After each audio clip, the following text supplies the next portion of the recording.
9 o'clock on Tuesday, the 24th of August.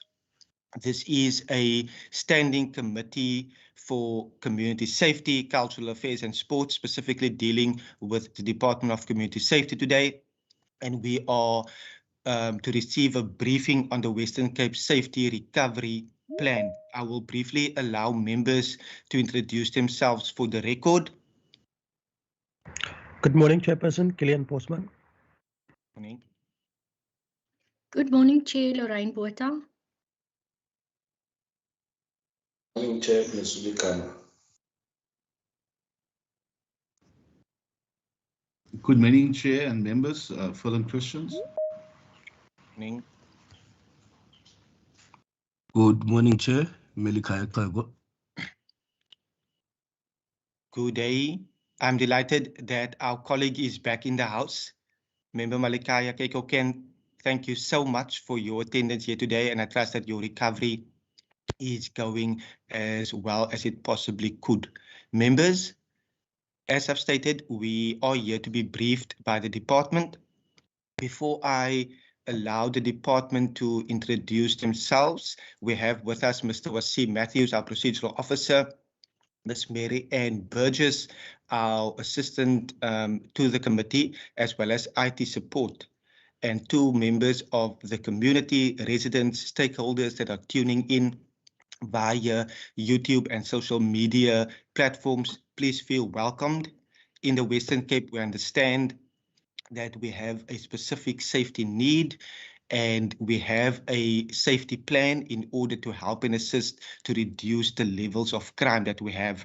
As a committee, we have been able to foster valuable relationships with the South African Police Service, with the department, and with all stakeholders to see how we can play our oversight role effectively, but also come alongside communities in order to hold the executive and all stakeholders accountable for their role as well. So thank you so much for tuning in via YouTube and any other platform like social media where you are engaging. Thank you so much. Members, I trust I don't need to quote each and every line regarding the ATC for virtual meetings, and I trust that members are familiar with the rules of engagement for today. HOD, thank you so much for your attendance here today. I will allow you to introduce the team that you have with you. Thank you, Honourable Chair and members. I'm going to introduce our team members. If there's anyone else on the platform that I may have missed out, if they could please indicate as such. The Chief Directors are currently in meeting as well.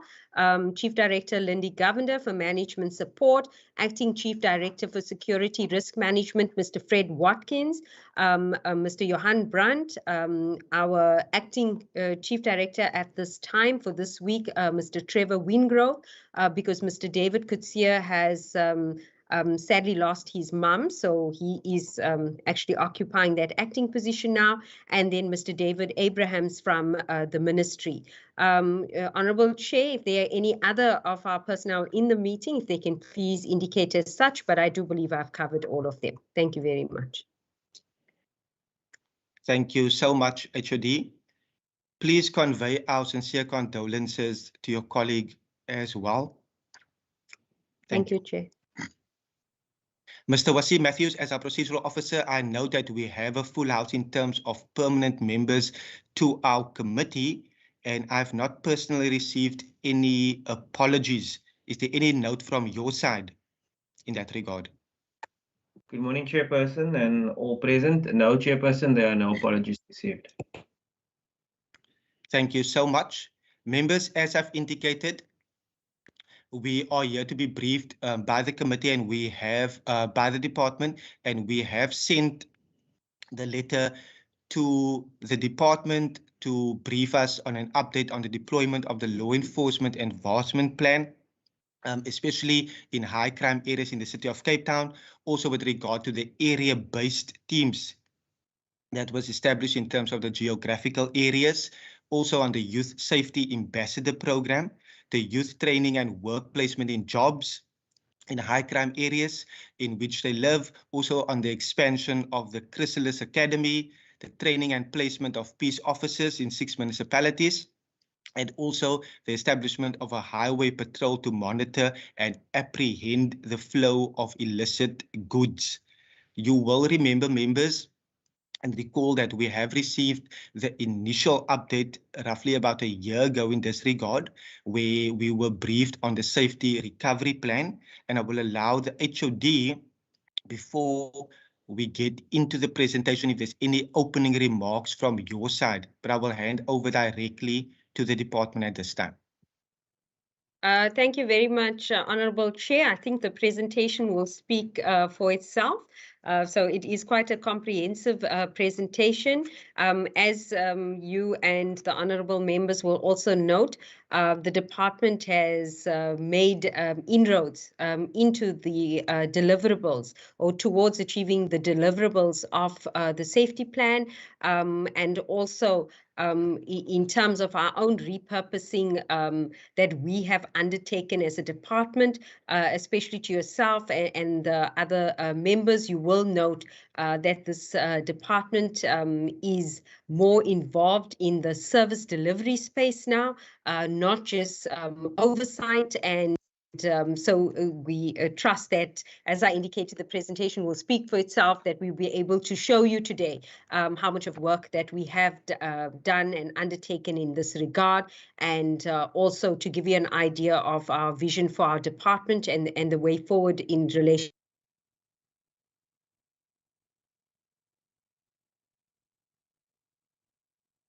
to the Honorable Chair. If you'll allow me to share presentation and proceed. Thank you so much, HOD, by all means. Thank you. Thank you very much.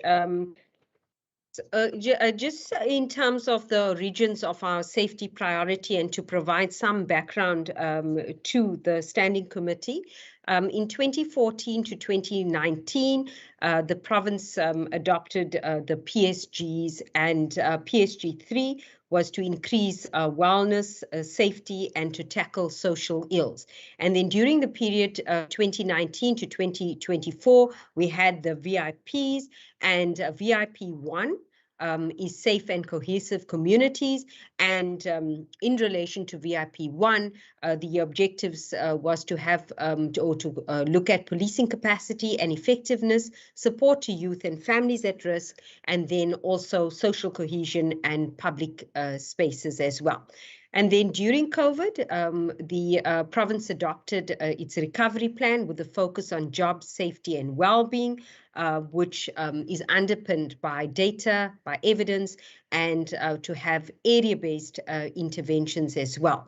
And then what do we want to do to improve policing and law enforcement, to have the social issues identified and addressed through a safety social cluster, and then to also focus on urban design and safe spaces.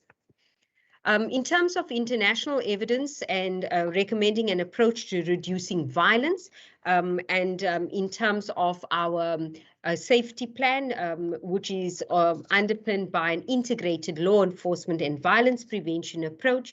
So the World Health Organization's public health approach to reducing violence, and in terms of what needs to be done, you need to create safe spaces to empower women socially and economically, to ensure effective victim support services, to change the harmful social norms on violence and gender, to strengthen relationships between children and caregivers, to strengthen education and develop life skills, to reduce the availability and harmful use of alcohol, and to reduce access to firearms and knives. So this is our focus, and then how are we going to do this?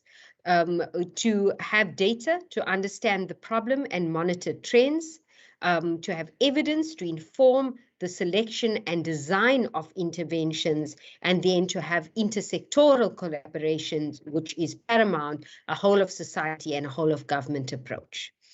In terms of our safety priority approach, it's informed by a theory of change, where we have interpersonal violence and violent crime is reduced. How will we get there? By the policing, so the effectiveness, professionalism, and collaboration between law enforcement agencies in the Western Cape is improved. That's our objective, and I will share more information on this as we move through the presentation. And then to have a safety social cluster in place, where the social protective factors against violence are strengthened. And then in terms of safe spaces and urban design, safety and social connectedness in public spaces in priority areas is increased. And then how are we going to do this? To have data and evidence-led operational approach, improve law enforcement collaboration through the area-based teams and other platforms, capacity to focus on the drivers of crime, and we have been focusing on firearms, drugs and alcohol, and then influencing strategic police planning processes, and then through community police relations as well. And then, as I indicated previously, in terms of the safety social cluster, the relationships between children and caregivers, one needs to look at that, decrease the harmful alcohol and drug consumption, change harmful social norms on violence and gender, and strengthen the resilience and emotional intelligence of children at risk of violence. And then in terms of the safe spaces, to improve road infrastructure and lighting, to improve our response time by the police and emergency services, and improve the design of public spaces to increase safety. And in terms of the well-being priority, as I indicated, it's jobs, well-being, and safety. The well-being priority also focuses on some of these issues that are underlined there, and then also an alignment with international evidence of what works in reducing violence. In terms of our alignment between safety and the well-being priorities, so you have interventions that require or targeted at the whole of the whole population. You need to have interventions that are targeted at vulnerable individuals and communities, and then also interventions that are targeted at individuals having already demonstrated violence. And then the intensity of the interventions will be universal support for the whole population. Then you have targeted support for vulnerable individuals and communities, and then also the indicated support to these individuals already having demonstrated violence. Our safety priority then focuses on the vulnerable and the at-risk population, whereas the well-being priority would focus on the whole population and universal support. In terms of our prevention, before the violence occurs, there will be primary prevention, immediately after violence, secondary prevention, and then long-term after the violence, that is a tertiary intervention that would be required. Our progress in relation to the implementation, that also covers the LEAP deployment. So we have currently 651 LEAP officers that have been deployed in 9 areas, and then also a reaction unit in the 10th area. So this reaction unit is a unit that is on rotation. So if there are flare-ups, the reaction unit will be deployed to a specific area. And then the time and place of deployment is informed by data. We have established our area-based teams that coordinates the law enforcement and other service delivery staff in a particular area. We are establishing the area-based teams in the 16 priority areas, and a lot of work has been done in that regard. And we are focusing on building relations in that particular area with community-based structures as well, to ensure that our area-based teams are focused on specific service delivery to that geographical area. And then we have a data surveillance system, which has been developed in line with the international best practice to understand trends at a strategic level and to better respond to issues on the ground. And we are also finalizing our Liquor Act amendments to reduce alcohol harms as well as to protect the economy. And these proposals are informed by local and international evidence. In terms of our capacity, it's, as I indicated previously, it's to focus on the drivers of crime, to have improved law enforcement collaboration through the ABTs and other platforms, to have a data and evidence-led operational approach, and to decrease harmful alcohol and drug consumption. Our progress on the LEAP deployment. So currently we utilize, amongst others, health data to inform deployment,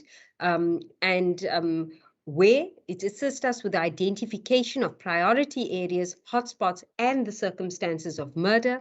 So prior to the 1st of July, we had equal deployments in the priority areas. As you, yourself and the members would note that you cannot have equal deployments in all areas because areas are different. There are flare-ups in particular areas that may require additional deployment, etc. And once an area becomes stabilized and normalized, you would require less deployment. So more LEAP officers were deployed to precincts with higher murders. A second set of deployments were prioritized and have been deployed in the murder stations of Kraaifontein and Umfuleni, Harare, and Guguletu based on the latest health data. As I indicated, that a reaction unit has been established to deal with the flare-ups in murders, and then there's improved coordination between law enforcement agencies, including the SAPs. Also, the health data assists with the identification of the day of the week and the time of the day, where we're analyzing the patterns of those crimes. And then prior to the 1st of July, deployment was predominantly during weekdays, and there were 2 shifts between 6:30 and 10. But as we know, the times of concern and when the commission of crime occurs is during the weekend. So then we put in place a 24-hour, 7-day shift system where deployment numbers are aligned to the murder data now. Here are average deployment over weekends versus weekdays. As you can see, before the 1st of July, during the week, there was more deployment than on weekends. But now after the 1st of July, there are greater deployments during the weekends in the first 6 areas where we had LEAP deployment. This just gives you a picture of that. And then the difference in the number of deployments per area, as you can see, it was before the 1st of July and then after, we are utilizing the health data and the crime data and the number of murders to actually influence our deployment to where it is needed the most. In terms of the, just to show you or display an impact of the change in our deployment strategy and how it has positively resulted, for example, in the confiscation of firearms. Pre our intervention, which was between February 2020 and June 2021, the average number of firearms that were recovered per month amounts to 3.6. But then post our intervention from July 2021, the number of firearms that were recovered in July 2021 amounts to 17 firearms. And this is particularly important because most of the murders are committed by shooting. In terms of the progress on our area-based approach to strengthening safety, we are establishing area-based teams, as I indicated, in the 16 priority areas.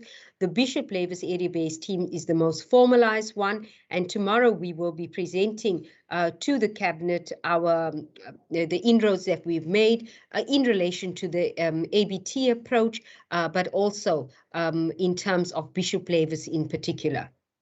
There are 11 ABTs where area-based profiles have been finalized, and then we are currently capacitating our area-based team liaison officers. These are Department of Community Safety personnel that will be facilitating our area-based work in the 16 areas. We are also hosting a workshop with our area-based team liaison officers this Friday. In terms of data surveillance and data-informed deployment, so in terms of the update on the development of our data surveillance system, we are using violence and trauma injury across the health system to inform our deployment. So we're using the emergency services data. We are working very closely with the Department of Health and the team there, as well as the Department of the Premier that deals with monitoring and evaluation to develop the profiles, but also to inform deployment. And then also utilizing the forensic pathology data as well. We are developing our own model, so based originally on the Cardiff model, but it will be the Western Cape government model that we will be rolling out in the 16 areas. As I indicated, we are using the forensic pathology trauma and the mortality report, and this is what it looks like. It provides you information on when do the injuries occur, where do they occur, and how the injuries occur. Okay, in terms of the top 10 stations in the province, so this is data from the 1st of January until the 25th of July, and it gives you an idea of the total number of the deaths in the top 10 stations, the average number of daily deaths, also the total number of the deaths for that period, and the place of death. As you can see, then we focused on those stations. And so the top 10 precincts account for 45.5% of the total number of murders in the province per year. So therefore, our focus on that and the objective of the safety plan being to halve the murder rate over a 10-year period. Okay, so the month-on-month change, also we look at this information, and this informs, as I indicated, the deployment as well. In areas where we see there's greater stabilization and normalization, we will then reduce numbers of officers and then have them deployed in the areas and redirected to areas where you need greater deployment. So the forensic pathology report allows us to compare the month-on-month change, and then also, as I indicated, to see where the murders are decreasing, where they are increasing, and to have deployment and interventions to match that. In terms of the circumstances, as you can see here, also it gives you an idea of the deaths in the province, and as I indicated earlier, most of them are by shootings. So 62% of the murders are by shootings, and this differs across the high incidence areas. Areas with the highest incidence of murders by shootings include Elsie's River, Nyanga, and Mitchell's Plain. So this is all the information that is at our disposal that we look at a weekly basis to then consider and implement deployment for the following week. How are we responding to long-term safety threats?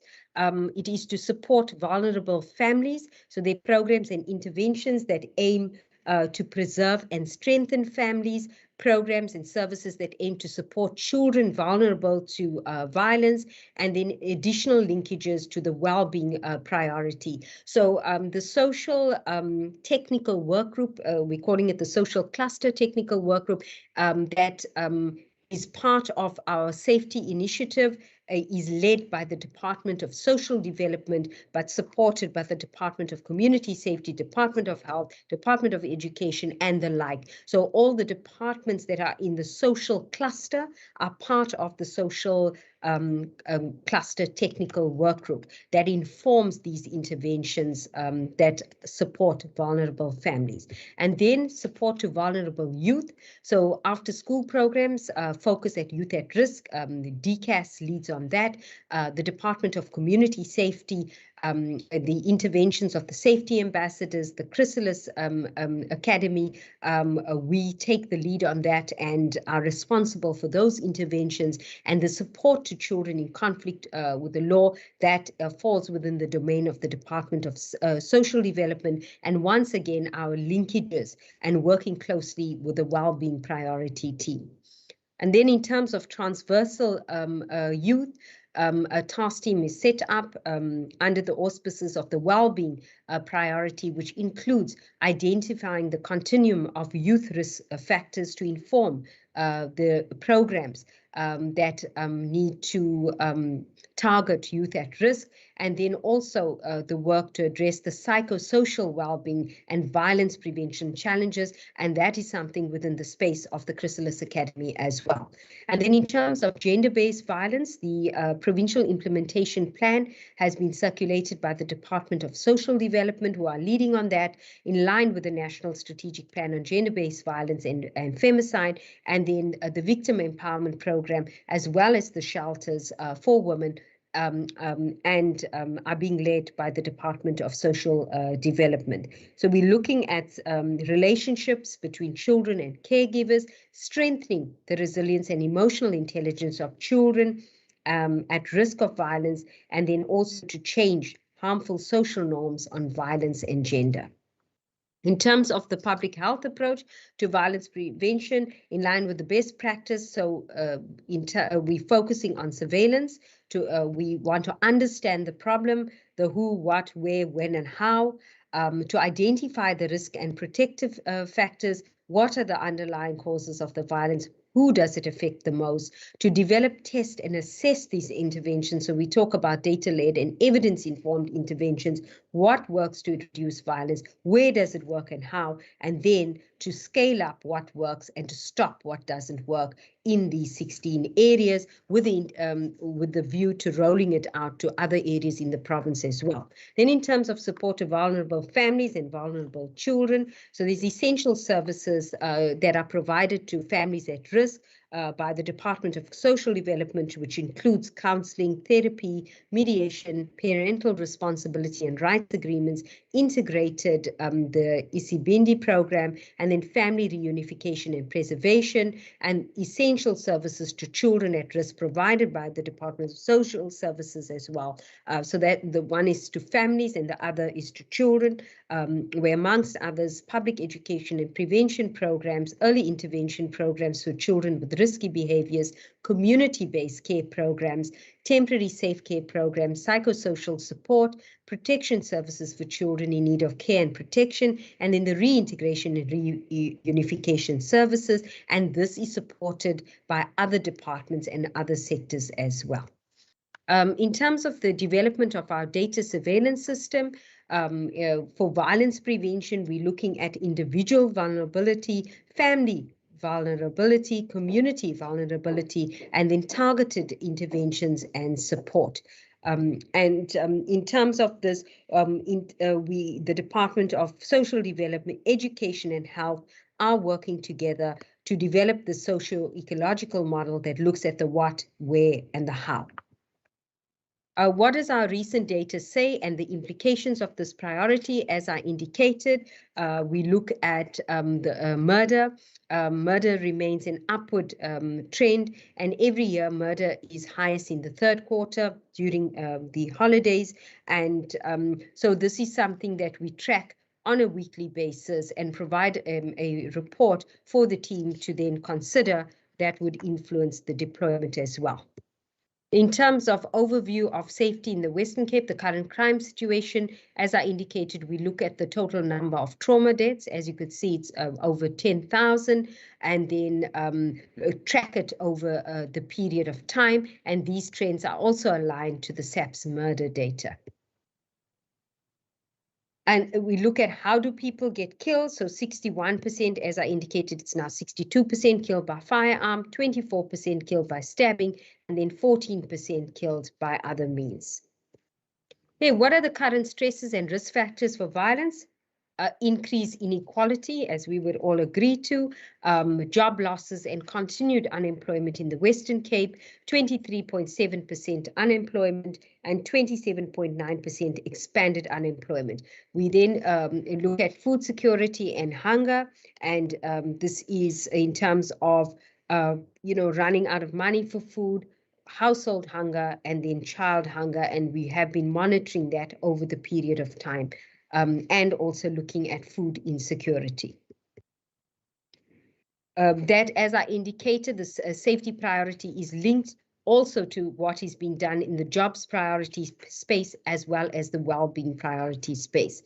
To continue, we also look at school dropouts and how we can address the large number of school dropouts, especially during these times of COVID, and then also a strong correlation with food security, mental health being of concern as well, fear for the future, fear of the uncertainty. So we look at the whole person and look at having a holistic approach to the well-being of a person, or and the interventions that will impact on this person's life through our life course approach as well.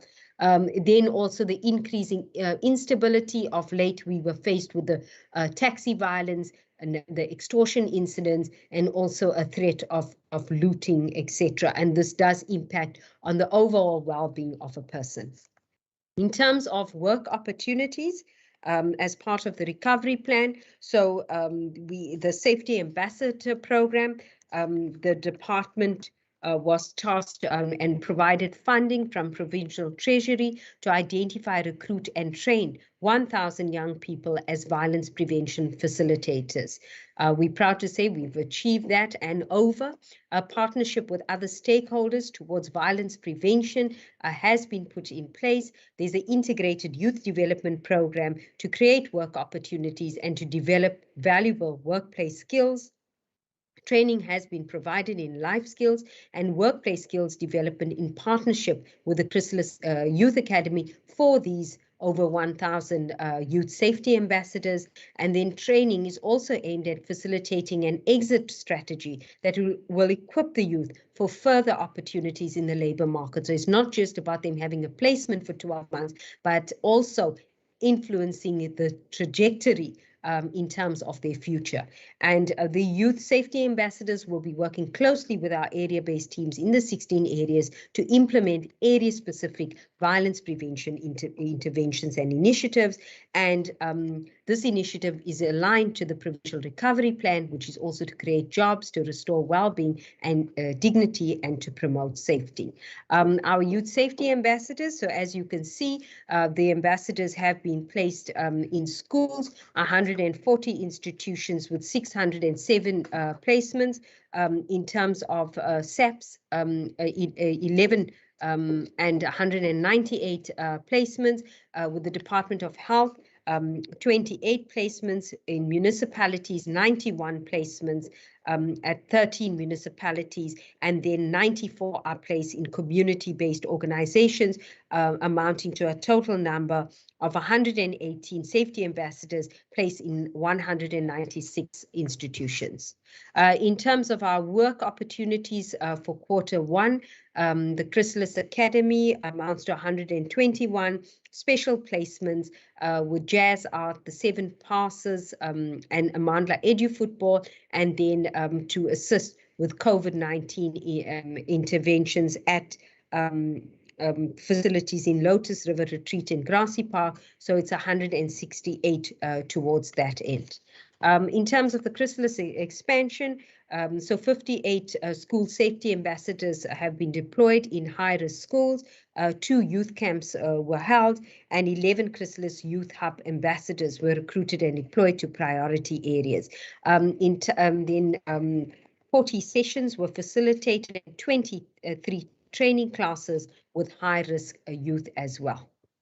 In terms of our peace officers, just gives you an idea of the profile of the peace officers between 18 and 35, those that have matriculated, and then preference to given with those with the driver's license, but not limited to they being not having a criminal record, and applicants must motivate their reasons that they need to be part of the process.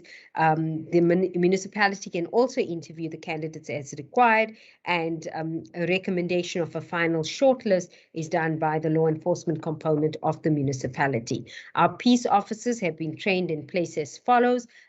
In the district municipal space, so in central Karoo, in Beaufort West, Prince Albert and Laingsburg, Cape Winelands, Breede Valley, Laingsburg, and Witzenberg. I think there is a typo there that needs to be corrected. And then 122 in total across these two district municipalities. I will ask the director, Trevor Wingrove, is in the standing committee meeting with me. If he can please just correct that error of Laingsburg and provide us with the correct information, please, on that slide, Trevor. And then in terms of the DOC's municipal roles and responsibilities, to advertise the opportunities on the municipal bulletin board. So this is what's been done. Recruitment process is followed, consisting of a panel with the Department of Community Safety. There's a nomination and selection process, and then quarterly reporting. And the department provided the newly trained peace officers with the EPWP contract as well for a period of 3 months, and we're encouraging the municipalities to extend those contracts for a further term. Just in terms of the update on the K9 units, the K9 units have been trained to assist law enforcement operations in combating the trade and transportation of illicit narcotics, explosives, and poaching of marine resources to promote safer communities, delivering crime prevention through an integrated multidisciplinary model aimed at combating and preventing of criminality, ensuring compliance with the relevant legislation, including the National Road Traffic Act, the Criminal Procedure Act, Drug and Drug Trafficking Act, and the Firearm Control Act, increasing coverage through the deployment of K9 resources after hours. So we were able to supplement the K9 units that were already in place in the city of Cape Town, as well as the Overberg in the Overstrand area. And then maintaining a high degree of visibility, policing by means of K9 patrols, deployment to identified areas, which includes way bridges, key points, and identified crime hotspots. K9 units are currently in the city of Cape Town, Swartland, as well as Overstrand. So as you can see here, this is the progress to date and the establishment of the K9 units. In Swartland, the newly established K9 units was in the 7th of October. It covers Malmesbury, Mauriceburg, Darling, the N7, the R27 provincial roads. It also assists the neighbouring municipalities within the West Coast District with cross-boundary operations as and when required. The same applies for the Overstrand and the City of Cape Town. Overstrand launched their K9 unit, or the newly established one, on the 18th of June 2021. It covers Hermanus, Kleinmond, Stanford, Gansbaai, the R43, R44, and the R326 provincial roads. Also assist the neighbouring municipalities. And then the City of Cape Town officially launched their unit on the 23rd of October 2020, and then covers all the areas within the boundaries of the city, the N1, N2, N7, and the R27. The K9 units in Swartland, there's 4 dog handlers and 2 supervisors. In the Overstrand, it's 6 dog handlers and 1 supervisor. And the City of Cape Town has 17 dog handlers and 3 supervisors. And these units will grow as they expand their services as well over time. Just in terms of a way forward, what will our focus be for the remainder of the term? What will we focus on? What will we focus on? Sorry about that noise in the background. There will be a focus approach informed by evidence, which will consider the reduction of alcohol harms, the focus on vulnerable families, creation of safe spaces, us having initiatives for vulnerable youth, and also focus on gender-based violence. How will we do this? through our area-based approach as a service delivery model, where we will look at, as I've already indicated, the data surveillance and use the data to enable the facilitation of evidence-based implementation. We will be having interventions in these 16 areas, and then the design of these interventions will determine our success, and we're currently busy with that at this time. Some of our key commitments, as I indicated, that area-based teams will be set up in 16 areas towards effective policing. So the Department of Community Safety is leading this together with the municipalities, the SAPS, law enforcement, and the criminal justice cluster. There's a public health approach, evidence and data surveillance. This is being entrenched and institutionalized. This is being led by the Department of Health and the Department of Premier, and reporting then to the Safety Steering Committee and into the safety space. And then the violence prevention aimed at vulnerable individuals and families, where the Department of Social Development is leading on this, supported by the Departments of Education, Health, Cultural Affairs and Sport, but then also municipalities throughout the province. And that also feeds in to the safety priority. And then urban design, which is being led by the Department of Transport and Public Works, together with the municipalities, environmental affairs and development planning, and human settlements also feed into the Safety Steering Committee and the safety priority. And then this is just in terms of our Department of Community Safety's vision, where we into the future, where we have a vision to lead and develop an integrated safety system for all three spheres of government, where we bring together community-based safety, public safety, and road safety, and create a province-wide safety network in the Western Cape. How we'd like to do this: to develop a safety network for the province, to empower area-based interventions through capacitating local law enforcement, establishment of municipal and community courts, developing standardized bylaws for the province for all municipalities through safety ambassadors, peace officers, neighborhood watch auxiliary officers, mediators, and safety officers, to integrate and optimize technology in the province, to facilitate coordination of all law enforcement structures together with the SAPS, to build strong social and urban design partnerships as well. We'd also like to explore in-house security at Western Cape government facilities. We are proposing that we take over. We currently manage security at Western Cape government buildings for most of the province, but we'd like to take over the entire budget of the security throughout the province, so that we can put in place a hybrid model which has an appropriate response. And we believe if we do that, where we have a concierge service, where this is, in buildings that are not at risk, so we have a civilian and security personnel, but then also have our response unit and our security support team that's able to support our security personnel, but where there is a greater risk or where you need a greater presence. And we envisage, if we do this, we will have savings of approximately 70 million in the province. The security budget of the province will then be reduced by that amount. To establish a safety and security academy for the training of specialist safety and security capacity and professionalization of other relevant role players, for example, neighborhood watch structures, and to have training modules which will include mediation, conflict management, and other content towards reducing violence in communities. And then the provision of safety and security support to the Western Cape government departments and the citizens of the Western Cape. We also want to have a very clear and focused and enable and empower a strong citizen voice. So there's citizen engagement, which will include the design and implementations of interventions in that particular area-based space.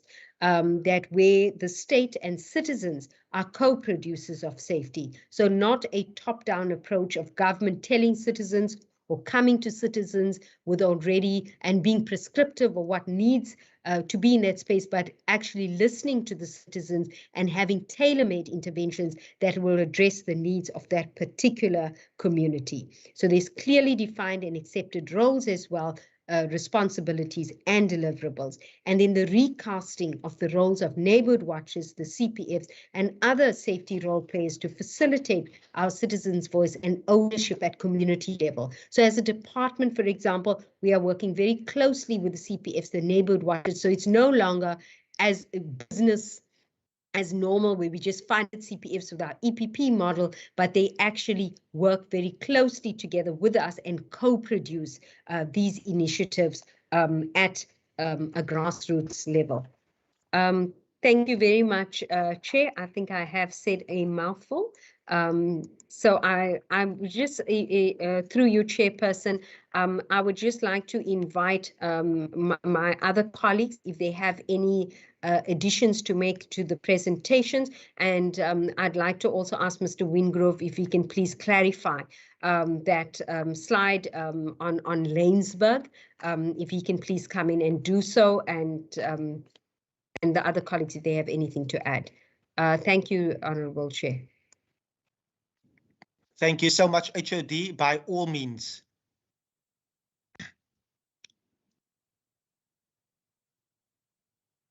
Mr. Wingrove, morning. if you can please come in. Morning, Thank you. Chairperson.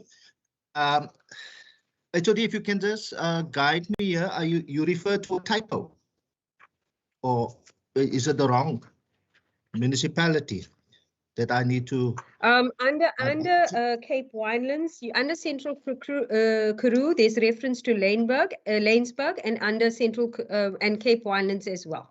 So that was what was indicated on the slide, and I just wanted to know if that was an error on the slide.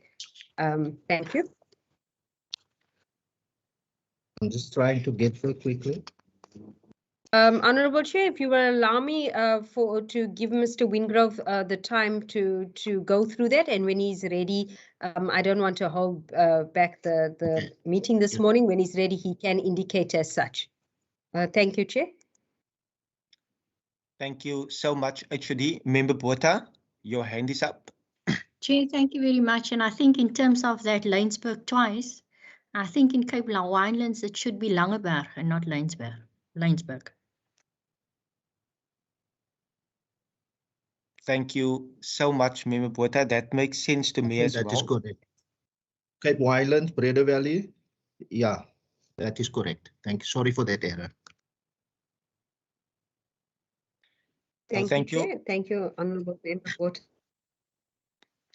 Thank you so much, HOD. Thank you for the detailed presentation in terms of the department's recovery plan in terms of safety and the various updates that we have requested. It is highly appreciated. I will open the floor for our engagement at this time.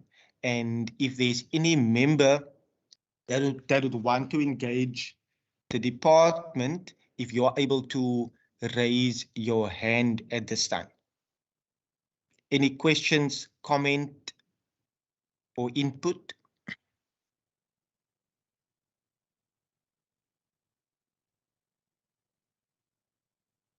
I see Member Botha. Thank you very much, Chair.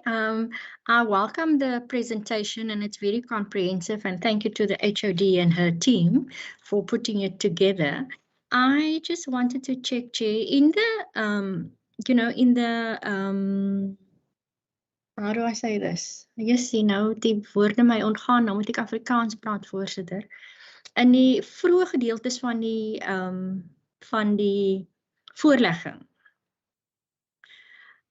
it has mainly a metro focus. I just wanted to understand what would the same information look like within our rural districts.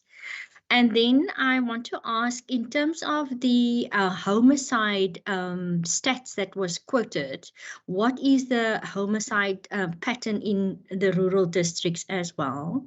And then on one slide, it was indicated in terms of homicide, 61% was killed by firearms, and I want to know these firearms, has it been found as part of the investigations, and can the department perhaps tell us how many of these firearms were stolen weapons, and how many firearms are we actually talking about? Thank you very much. Thank you so much, Member Botha. I see, based on the hands that are currently raised, I'll see Member Kama and Member Christians in that order. Thank you very much, Chairperson. And let me also welcome the presentation. But Chair, I think before I ask a question, I also want to register my concern, Chair, you know, with the presentations that come late. And I think that this is something we have always been raising, because we need to have time with these presentations before we come here, so that we are better prepared, you know, to engage and exercise our oversight. But with that said, Chair, I welcome the presentation, and it touches on many issues that even one has been raising that needs to be focused on. But the question that I have now, Chair, because I do also have a feeling that we from time to time start a particular process and then later change and speak to other things. So I want to check to how far is this recovery plan informed by those safety plans, you know, in the municipalities. And I was also sharing the same concern that Member Botha is sharing in terms of this recovery plan, talking to the broader province than only the metro. We understand that the contribution of the metro in the crime picture, but it does not talk to other regions. Hence, I was wondering if how far is it informed by those district safety plans that we had, that the department had even funded in the same place, in the first place. I mean, the second question which I have linked to that would be, because currently I think we have many proposals that we have, even from safety, our community safety partners at the level of your policing precincts, you know, in different areas where they make proposals for crime prevention. And generally you get some of them, you know, not happy in terms of receiving adequate support.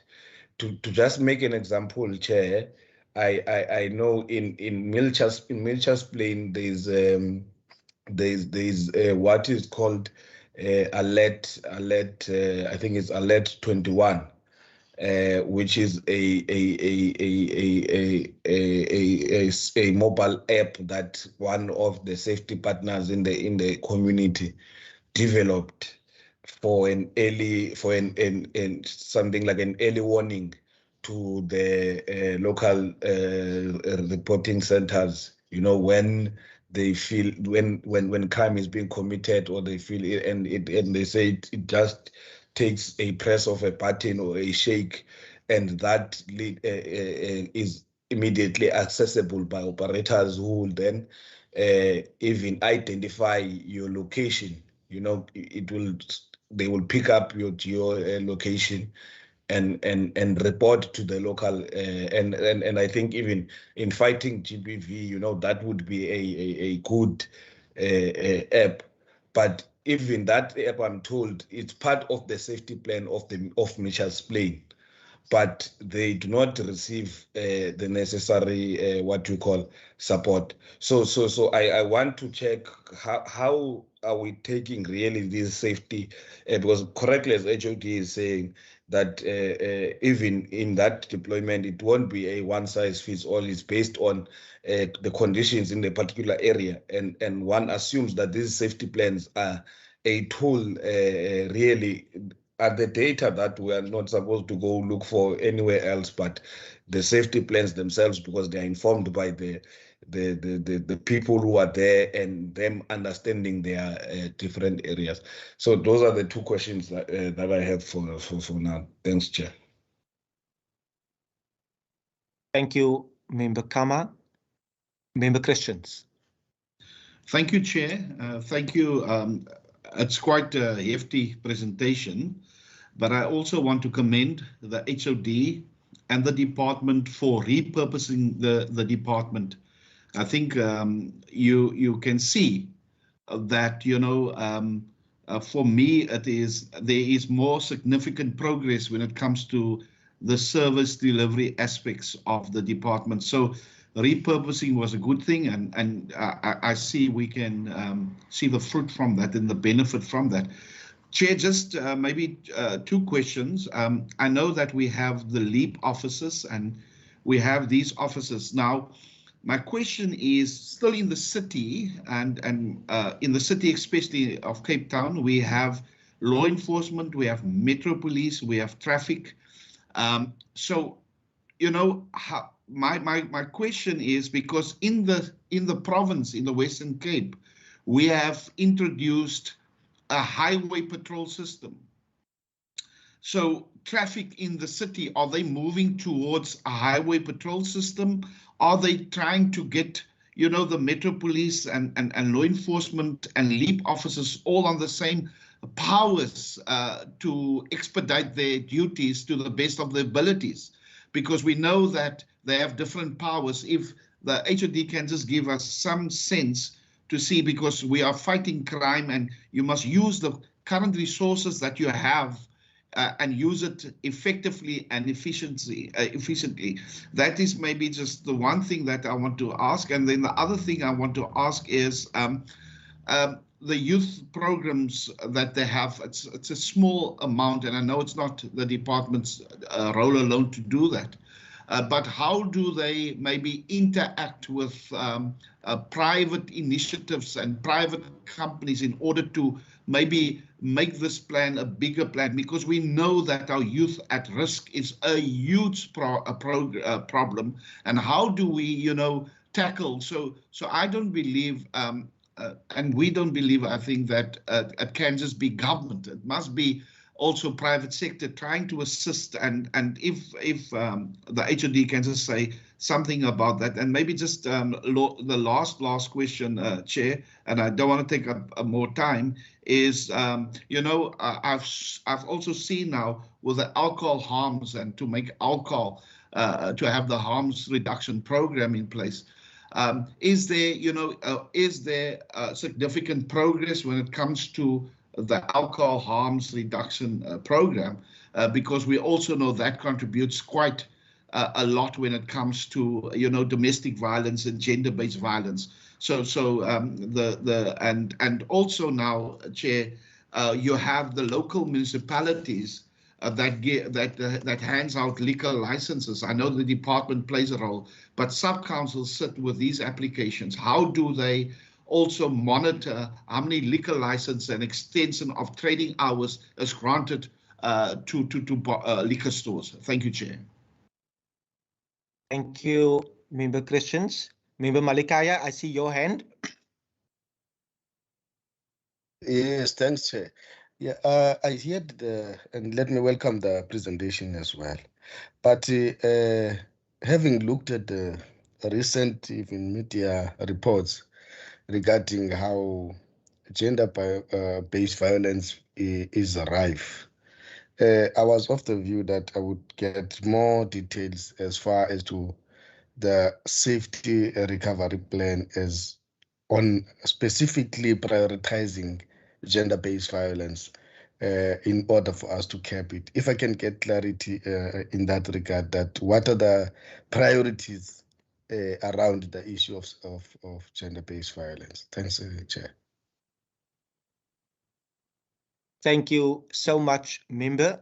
HOD, that will be the first round of questions. And if I can just double check from my side, in terms of my engagement with LEAP officers and with law enforcement and SAPS on the ground, from the department side, are you able to confirm that once deployment has taken effect with a LEAP deployment to a certain area, that the engagement between LEAP officers and the chief directors within the LEAP deployment, that engagement with SAPS is ongoing, and it is clear in terms of the role that the LEAP will play coming alongside the South African Police Service. I've heard from my side very good stories in terms of how the integration has been working and how SAPS and LEAP deployed officers are able to jointly work together. I've seen that firsthand as well. But are you able to confirm the flow of communication and the official communication that happens between a deployment taking place and with SAPS on the ground? But also, like Member Christians highlighted, I'm delighted with the repurposing, with the fact that we are not merely looking at violence prevention, but the law enforcement component as well, because in the bigger scheme, and members will understand that if we open up the newspaper, we read horrible stories each and every day. This morning, I read about Kills River and 2 young girls that were sitting outside of their house. A bullet went through the one's leg and through the other one's leg.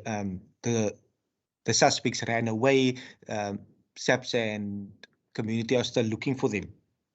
But that happens on a daily basis, and I love the engagement that we are able to have as this committee to see what can we do, how we can play that role. So I do appreciate and value the input from members, the various perspectives. So thank you so much, members. But I want to say the recasting of the roles and the rethinking and finding the citizen's voice. Last night, I received an email from a member of a safety structure in Kraaifontein, which was delighted about the LEAP deployment to Kraaifontein as well. And we've seen how that has been rolling out. So thank you so much. And I welcome the extensive program and presentation that we have received. But we want to have this engagement as open as possible, HOD, so that we can engage in this regard. So I'll give over to you to answer and to give comment based on input from members, and we will then see to have a second round and even a third round as we engage. And I thank you for being here. Thank you. Thank you very much, Chairperson. So I am going to answer some of the questions, and then I am going to ask the colleagues then to assist as well. I will reply to Honourable Member Botha on the Metro focus, etc. I'm going to ask Johan Brand to come in on the issue of the firearms. And then I will also provide input in relation to the safety plans of the district municipalities. In terms of the technology, I will also answer that, but ask Mr. Watkins to come in on that. In terms of the powers of the Metro Police, etc., that Member Christians asked, I will answer that. And then in terms of the role of the private companies and corporate and the youth at risk, I'm going to ask Acting Chief Director Trevor Wingrove to come in on that. With the alcohol harms reduction, I will also answer that, and the others that follow. And then I think, yeah, if I could invite my other colleagues to also supplement in terms of all the answers that I will be providing as well. So, Honourable Chair and members, in terms of Honourable Member Botha's question, in terms of the focus on the Metro, yes, Honourable Member, the objective of the safety plan is to halve the murder rate by 50% within 10 years, and all those areas are within the Cape Town metropole. However, that being said, although we will be establishing area-based teams in the 11 areas within the City of Cape Town Metropole. We will also be establishing area-based teams within the 5 district municipalities as well, because it's important for us to actually ensure that there is a reduction of crime as well throughout the province and not just in the metropole. So in terms of the district municipalities, we will be establishing, and we currently engaging. We have quite a few engagements with both the districts and local municipalities to date, and together it has been identified. For example, for the Overberg District Municipality, the area-based team will be established within the Theawaterskloof Kloof space. For Central Karoo, it will be in Beaufort West. For the West Coast, it will be in Swartland. For the Cape Wines District, it will be in Witzenberg. And for the Garden Route, the focus will be on Thembalethu. Now, the safety plans of the district municipalities will be aligned to, and the interventions thereof will be aligned to the area-based team interventions as well. So it's not just, having developed those safety plans, which took where we consulted on widely, and just having them thrown out of the window now, but we would look at improving, reviewing, refining those safety plans as well, and linking it to our area-based interventions as well. In terms of the murder stats in the rural district municipalities, we will be able to provide this information after the standing committee meeting today. Honourable Chair, if you'll allow us that time, there has been release of the crime stats as well, and we would be able to provide that information to you. In terms of the firearms, as we indicated, most of the murders were committed by way of firearms. I will ask Johan to come in on that. In relation to that, our LEAP officers, as I have shown, have been instrumental in relation to the confiscation of many of those illegal firearms in relation to the area that they have been deployed as well. In terms of how many of them that have been recovered are stolen firearms, that's something that we will be able to follow up and provide information to that end as well.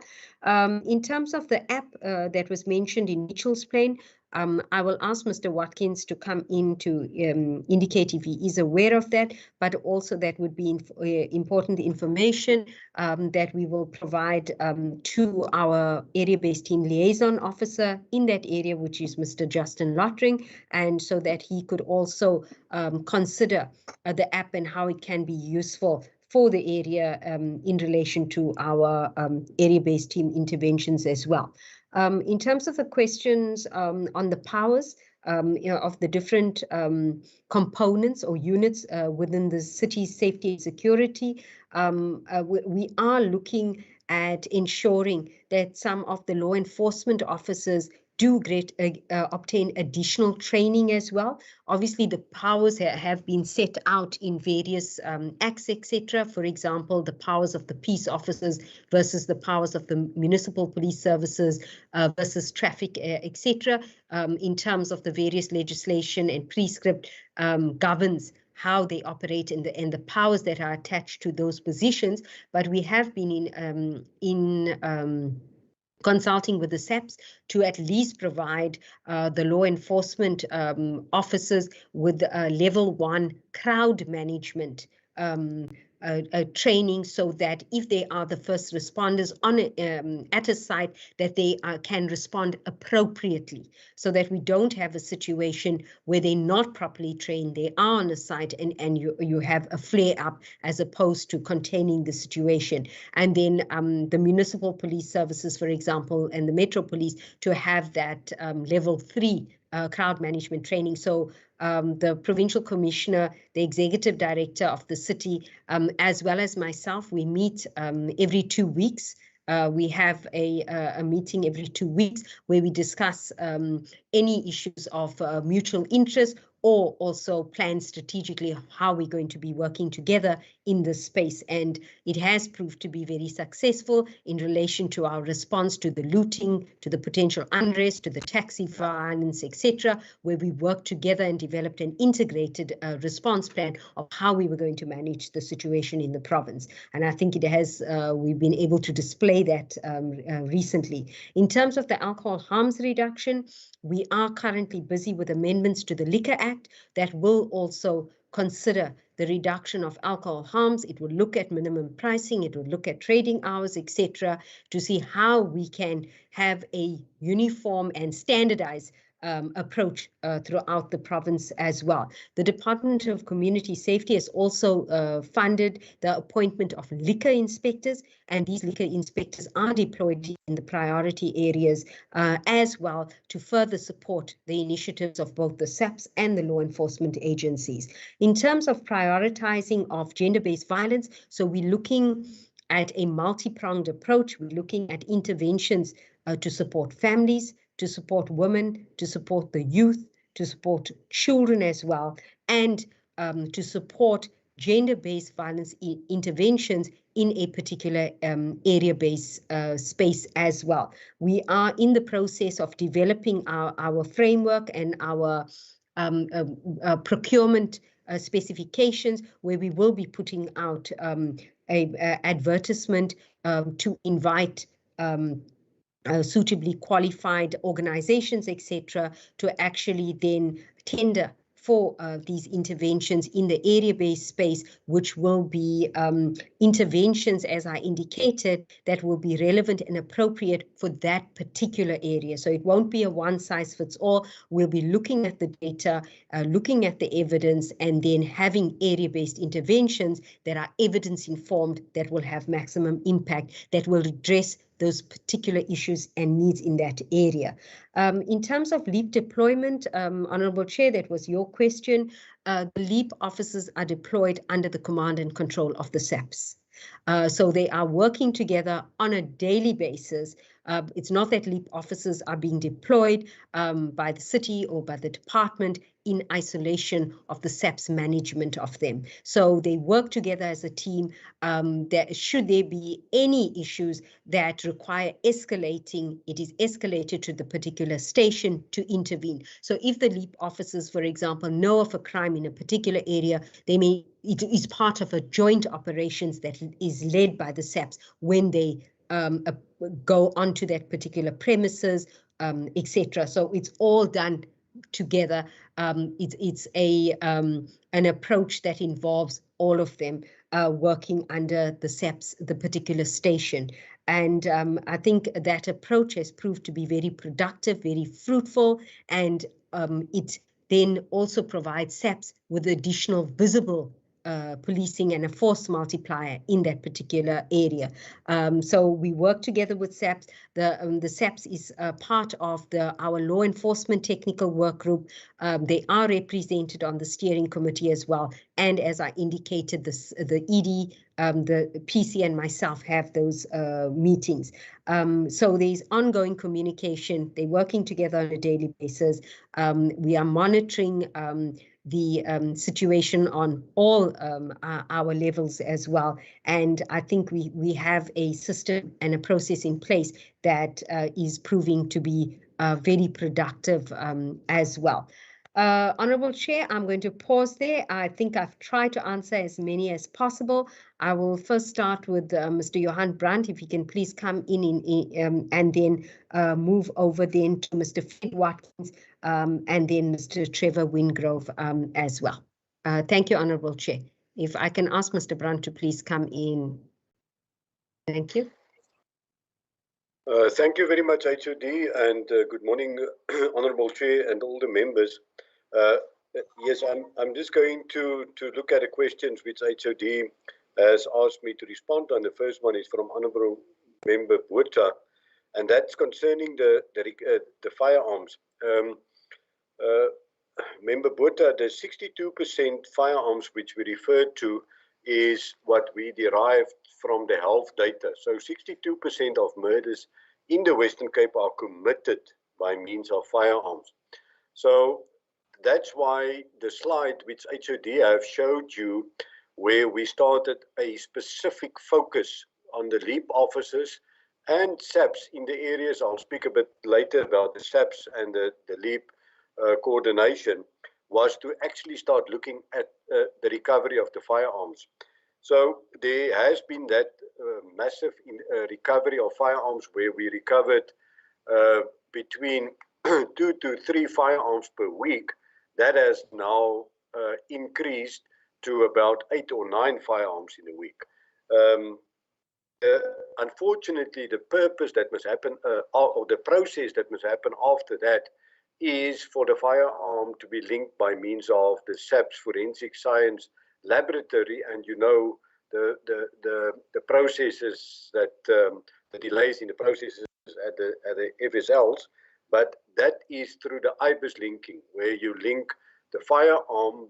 You will, for instance, link cartridges to a specific firearm that can then be linked to a stolen firearm. So we can't at this period specifically say how many of these firearms have been linked to other cases, but also how many of them have been stolen. Although what I can tell you is the majority of the serial numbers have been removed. So that's a clear indication that it is obviously a stolen firearm. So I will be happy to state to the committee that about 95% of the firearms that's recovered is actually stolen firearms. Then I think HOD have answered all the other questions. It's only the last one from the Honourable Chairperson, Mr. Allen, where you asked about the coordination. And I think HOD have covered this to a large extent. But what at any police station you have a crime pattern analysis or a crime threat analysis. They call it a CPA and a CTA. So normally your deployments is supposed to be in terms of SAPS prescripts according to that crime pattern. Now, what we have agreed with, and we have a daily, first of all, we have a daily Prof. JOCO meeting with SAPS, where all the law enforcement agencies, traffic, LEAP, everybody is involved. There we discuss crime daily and we discuss deployments daily. Then you will have the same at a cluster level as well as at the station level. The station commander is now deploying the LEAP officers in terms of this CPA, the crime pattern analysis, with their people. I for instance, have experienced 2 Fridays back, and I think the chairperson have also referred to Kraaifontein, because since we've rolled out to Kraaifontein, Mufuleni, Harare, and then the reaction unit to Guguletu about 2-3 weeks back, we had to go and see what's happening in the area. And on the Friday evening, there was a convoy of vehicles from SAPS as well as LEAP traveling in the Wallisdean area. Now, honourable members, Wallisdean in Kraaifontein is currently the hotspot. So when we speak about evidence-based, this is what we refer to. It's evidence-based and it's data-led. So we use the data from health, as the crime stats is not that readily available. We deploy to the area, and the coordination then takes place. But on various levels, Mr. Chair, and you're right, this will continuously happen. I can also say that I can't share with you the number of requests which we received for LEAP officers from station commanders. Brigadier Ngata, those of you that knows him in Nyanga, Colonel Majola in Kailicha, Colonel Rames in Harare, Colonel Brigadier Dlamini in Mufuleni, all of them very appreciative for the efforts of LEAP. Thank you so much, HOD and members. Thank you, Johan. If I can then ask Mr. Watkins if he has any, Acting Chief Director Watkins, if he has any input on that, the technology in Mitchell's plan. Thank you very much. Good morning, Honourable Chair and members. Just in terms of the app, I'm not aware of that specific app. However, I will pass that information on to the ABT coordinator. But I think it's important to mention that there's a number of localized apps, mostly being driven by private security companies for award. And then in terms of the future, the City of Cape Town, together with the South African Police, are, as part of the Safer City model, they are establishing what's known as a fusion center, which is bringing together all the SAPS radio networks as well as the cities, and we have got representation on that technical committee.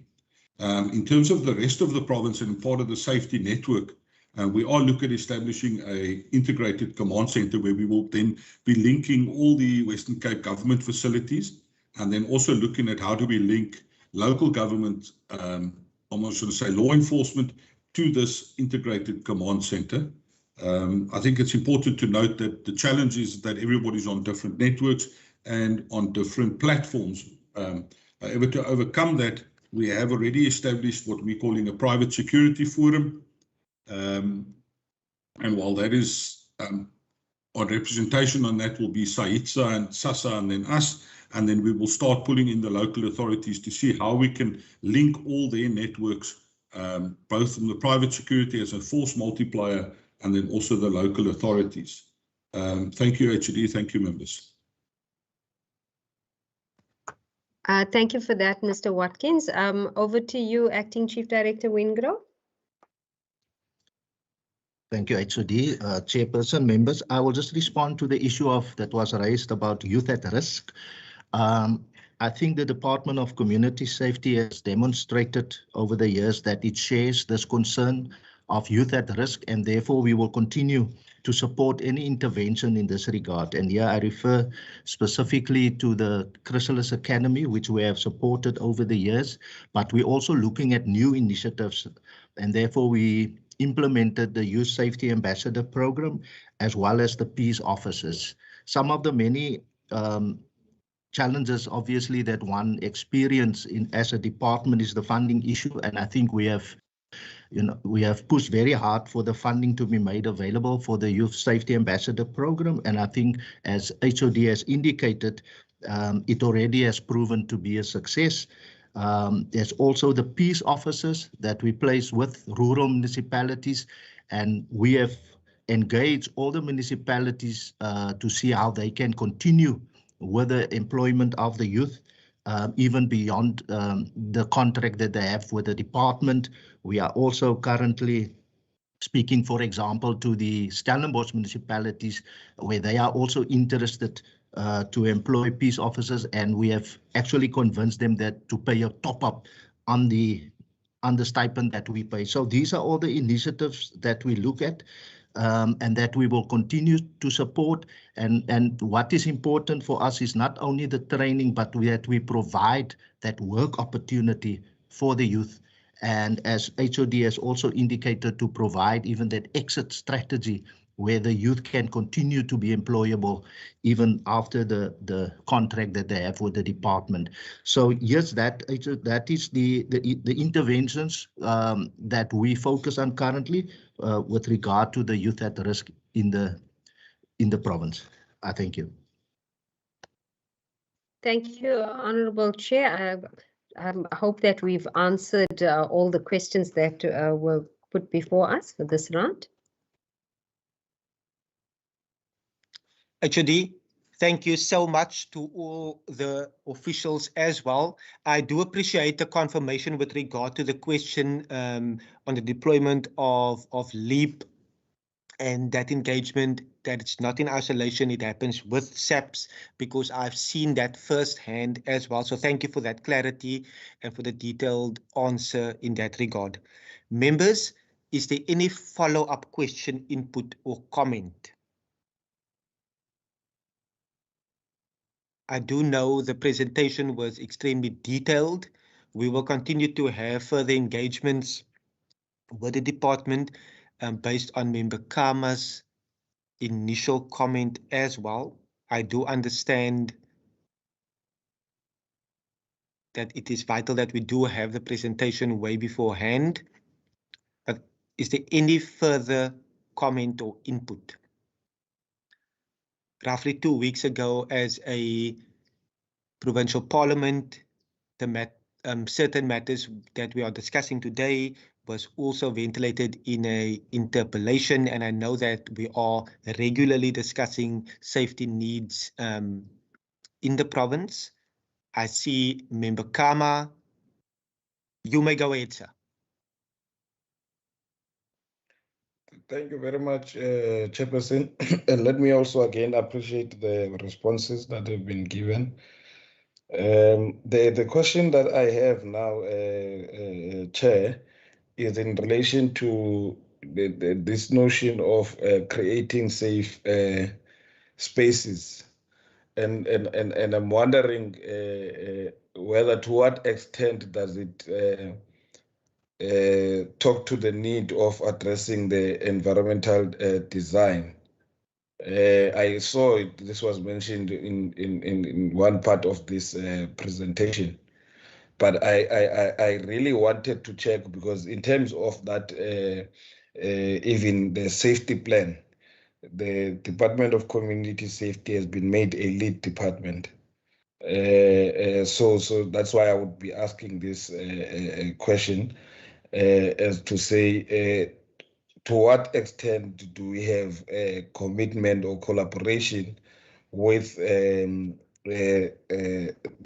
concerned department or sphere of government, you know, in addressing our not only the environmental design, but even our road infrastructure. Because, you know, in the what you call in the Krafontein that we're talking about even now, if you go there now and you check the state of the roads, you check areas where you see that even if police were to make any chase, that wouldn't be a successful one because of the state of the roads, and that even limit you in terms of how you are able to access other parts of the areas there in Krafontein. But it also happens in other areas. I've seen our roads are getting into becoming worse and worse in the townships and other informal settlement areas. So what is the commitment, even with this recovery plan? What is the commitment, not only in theory, but also ensuring that there are interventions from government, even from treasury in the province, to respond to the need of creating these safe spaces. So I'm asking that. I know that other things like the department can't speak on behalf of these spheres and the department and other departments, but I'm asking it to the department because we are given a promise that it's a whole of society approach, but it's also a situation where different departments are involved. So this department should be aware, because it's cited even in the presentation. So that's the context that I'm asking that question. Thank you very much, Chair. Thank you so much. I see no further hands at this stage. I will note the HOD. Thank you very much, Honourable Chair, and just want to confirm and agree with what Honourable Member Kama is saying. You cannot have a safety approach that does not include the social issues, but also the urban design and the public spaces issues as well, because just having a law enforcement response is not going to yield long-term results as it relates to whether it be violence prevention or the uplifting of vulnerable communities across the province. So therefore, and to that end, we have set up 3 technical work groups. The one being the Law Enforcement Technical Work Group, which the Department of Community Safety leads, and then the Social Cluster Technical Work Group led by the Department of Social Development, and then the Urban Design Technical Work Group is led by the Department of Transport and Public Works. Now, the other departments are also have representatives in these 3 technical work groups and support the initiatives that are coordinated by those departmental leads. Now, all 3 of those technical work groups report in to the main safety steering committee on a weekly basis. So the issues of road infrastructure, etc., would definitely be dealt with by that urban design technical work group, and then feeds into the steering committee in terms of having a whole of society and a whole of government holistic approach to the safety recovery plan and the safety priority as a whole. But then also we are also aligning our initiatives in the 3 technical work groups together with the initiatives that are already being undertaken by the municipalities, which are the City of Cape Town, the district municipalities, as well as the various local municipalities as well.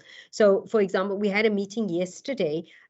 I had a meeting with the executive directors of the City of Cape Town, because it's important to align what they are already doing in their 23 priority areas that focuses on urban management issues and the mayoral priority projects, align that to our area-based team approach as well, so that there isn't any unnecessary duplication, and where our resources across the Western Cape government and the local sphere are utilized optimally in a specific area. So we had the meeting with the city's EDs yesterday as well, to ensure that we are on the right track and we're doing it together.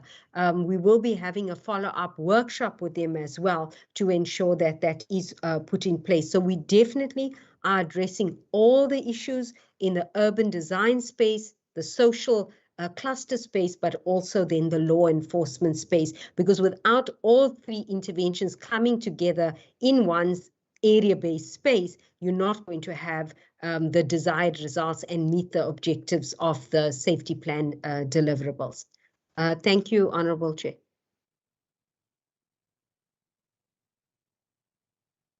Thank you so much, HOD. Members, if there is no further input or questions or comment at this stage for the department, I see Member Kama again. You may go ahead, sir. No, thank you very much, Chair. Firstly, Chair, maybe we should also, maybe even if it's in the next quarter, have these 3 working groups, technical working groups, briefing the committee on the work that they are doing. But now the other question that I have, Chair, in terms of LEAP officers, I just want to check what is the update now in terms of the numbers and the deployment. What is where are we? What is required for us to meet the target? I think of having that 1,000 deployed in the province. Thanks, Chair. Thank you so much. And HOD, if I can maybe jump in terms of the chrysalis program, and we have visited as a committee, and we have engaged the CEO on the program, etc. And I know that we discussed the expansion of the program and about the possibility of hubs within various areas where graduates are from, and they play a mentorship role, etc. Are you able to touch on that in a bit more detailed as well? We know that the chrysalis program is huge in terms of assisting young adults with certain behavior matters, that this program has been very helpful in order to help and assist communities in that way. Thank you.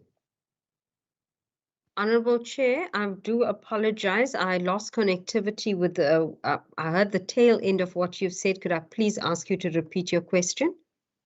No problem.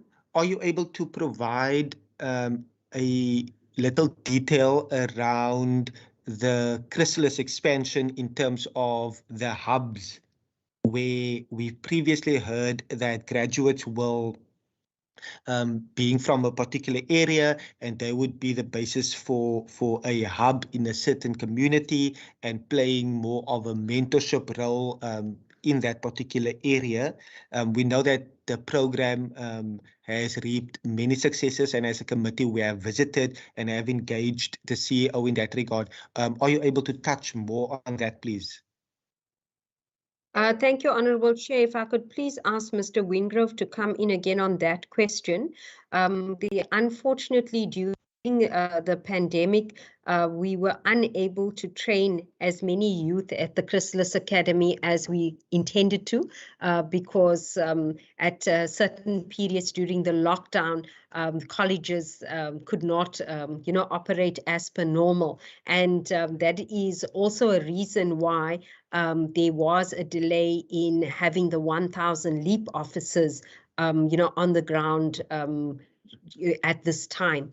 If I could ask Mr. Wingrove to please come in first with the chrysalis question, and then I will answer the LEAP question thereafter. Thank you, Honourable Chair. Thank you, HOD, Chairperson. Chairperson, I won't be able to have the specifics now, but we can provide that to the Standing Committee. I can report, however, that a few youth hubs were established. As I've indicated, I don't have the number, but as HOD indicated, the lockdown did have a negative impact on the establishment of the youth hubs. So the youth hub facilitators, they were appointed, and it's their responsibility then to go back to their various communities and then establish the youth hubs. If HOD, if I can propose that we provide the Standing Committee then with that information. I don't have it readily available in front of me now. Sorry, thank you. Thank you, Honourable Chair. We will provide the information immediately after the sitting. If I could just then respond on the LEAP question, as Honourable Member Karma has asked. So currently there are 651, as I indicated, LEAP officers that are deployed. By the 17th of September, a further 96 LEAP officers will be deployed, and then the remainder will be deployed before the end of December. As I indicated, due to the pandemic, we were unable to have all the LEAP officers trained at the training college. By now we would have hoped that all 1,000 were on the ground. So the 96 by the 17th of September, and then the remaining 253 will be on the ground by the end of December. And as I indicated, we will be prioritizing the murder stations, and especially those areas that during the release of the latest crime stats are showing an increase in murders. Those areas will be prioritized for deployment from here on. Thank you, Honourable Chair. Thank you so much, HOD. Members, I trust that we have exhausted our engagement, our questions, input, and comment for this particular presentation.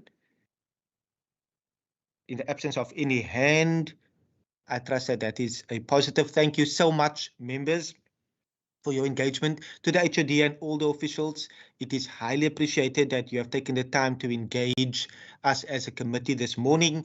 We are looking forward to further engagement, and during our discussions as a committee and our resolutions, we will forward any such resolutions to the department, and obviously look forward to having further engagement with you in the near future. But thank you so much. Is there any closing remark from your side?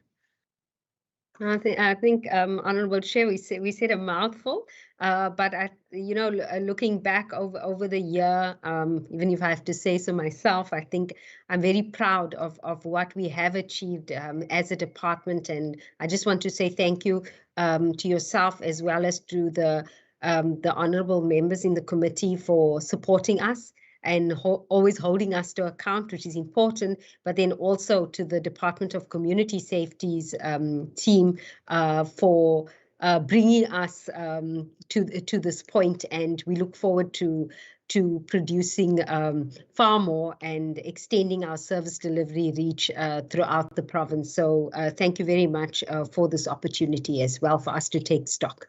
Thank you, Chair. Thank you so much, HOD, and all officials. You are duly excused, and we highly appreciate you being here today. Thank you, Chair. Thank you. Thank you very much, Chair and members.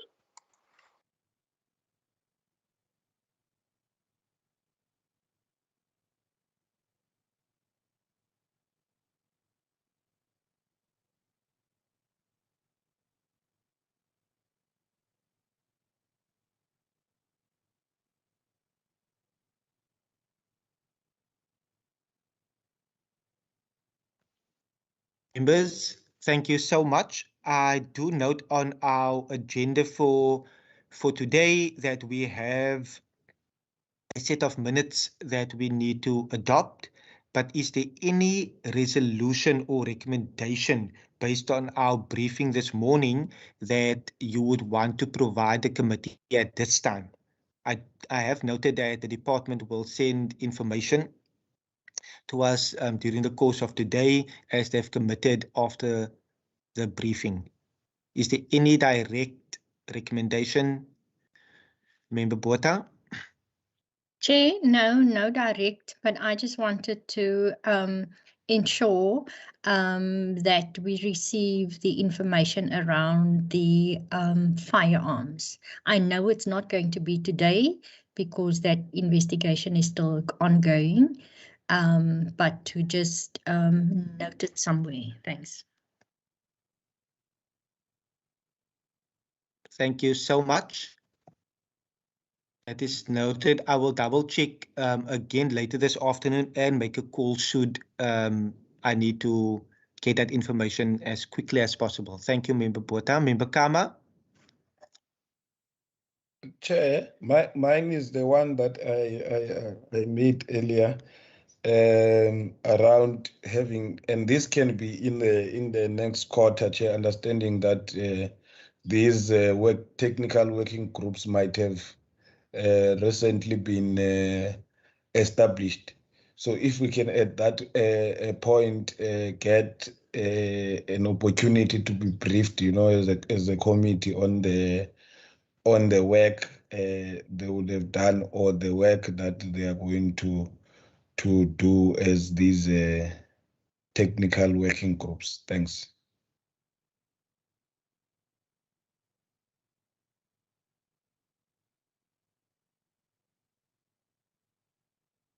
Thank you so much, Member Kama.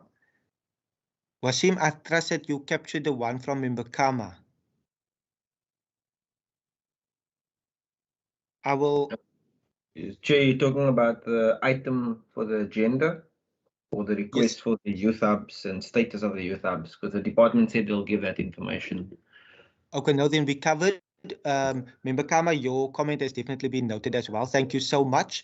Members, in my head, I have an idea regarding engagement with the committee and with the safety recovery plan for a oversight visit where we are able to engage and potentially have it either over one day or over 2 days, and we can even break it up in terms of how we are going to potentially do that. I am going to take the time to engage our procedural officer during the course of this week and forward a proposal to the committee. and to see how we can take that forward. For example, if we undertake such a visit where we are able to engage with a neighborhood watch in the morning, and in the afternoon we engage safety ambassadors at a particular school, and then leap deployed officers later in the day, if we can do it over a 2-day period. But I'm going to provide a rough idea of how that could potentially go in terms of how we do it, even knowing that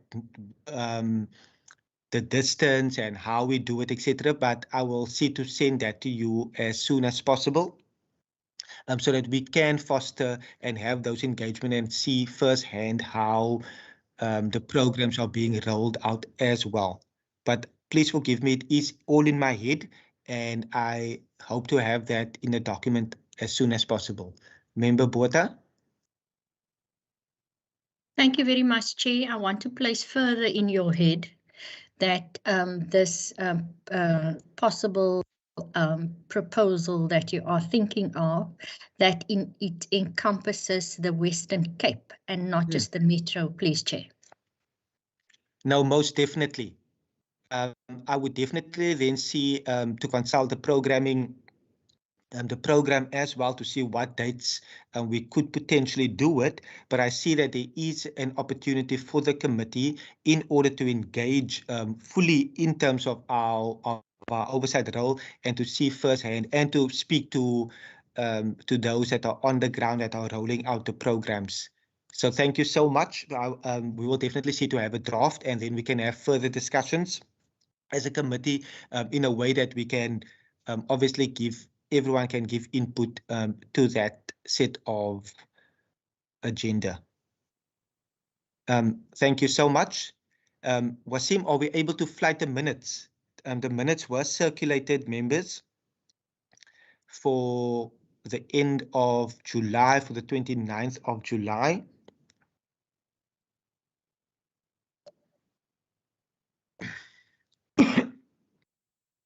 We are on page number 1.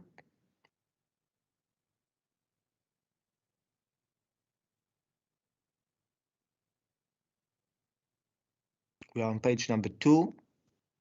Members would remember the presentation that we have received and the discussions regarding the Ombudsman.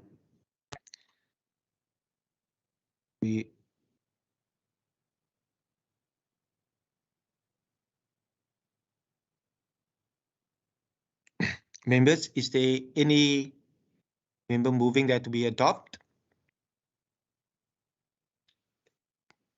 We have circulated the report to the Speaker's office as well. Member Botha, Member Kama? I move to adopt, Chair. I second the adoption, Chair. Thank you so much.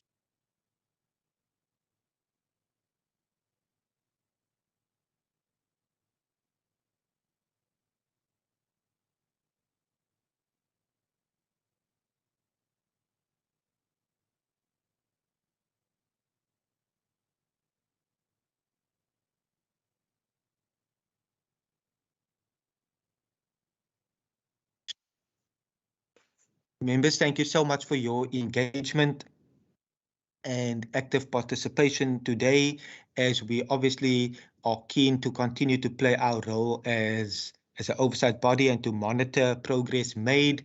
Thank you so much. This meeting is now duly